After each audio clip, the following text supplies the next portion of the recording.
Jenis interaksi antara komponen biosis. Sebagai manusia, kita hidup dalam sebuah komuniti. Setiap ahli dalam komuniti tersebut hidup saling memerlukan antara satu sama lain.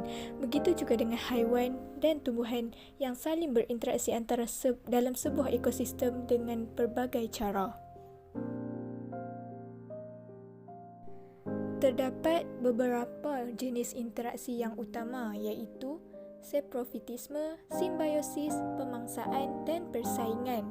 Terdapat juga dua jenis persaingan iaitu persaingan intraspesies dan persaingan interspesies.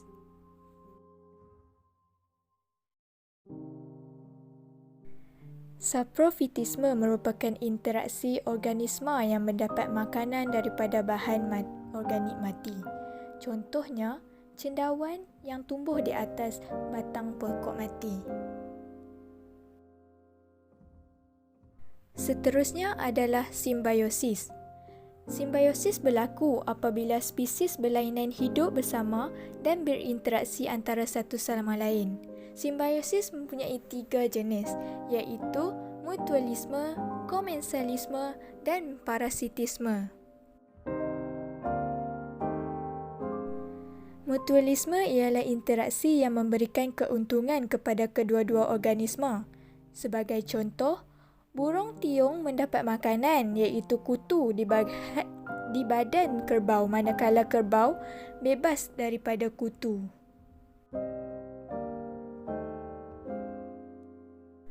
Komensalisme pula ialah interaksi yang memberikan manfaat kepada salah satu organisma tetapi tidak memudaratkan organisma yang satu lagi. Sebagai contoh, ikan jerung tidak dapat apa-apa keuntungan daripada ikan remora sedangkan ikan remora mendapat makanan daripada serpihan makanan ikan jerung. Parasitisme pula ialah interaksi yang menguntungkan satu organisma sahaja dan memudaratkan organisma yang satu lagi. Sebagai contoh, nyamuk dan manusia.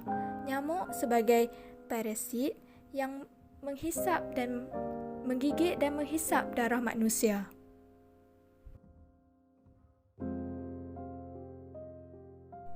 Interaksi seterusnya adalah pemangsaan.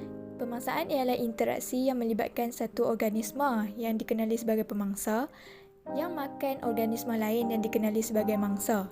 Sebagai contoh, pemangsa iaitu singa menangkap mangsanya iaitu kuda belang untuk dimakan.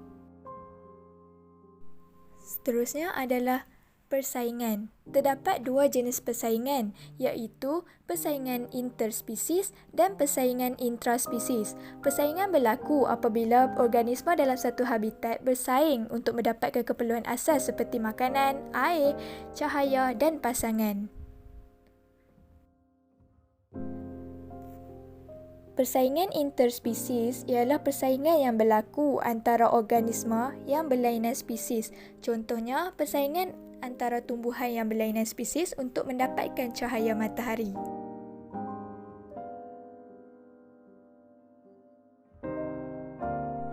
Persaingan intraspesies pula berlaku antara organisma yang sama spesies.